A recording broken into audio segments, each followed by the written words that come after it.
The marked price of a microwave oven is 9,890. It is sold at a discount of 15%. What are the discount amount and sales price? Let's see the given. Market price of oven is 9,892. Discount on selling price is 15%. And we are supposed to find the sale price and discount amount. Let's see the solution.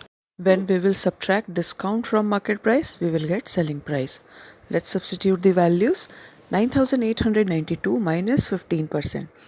15% means 15 upon 100.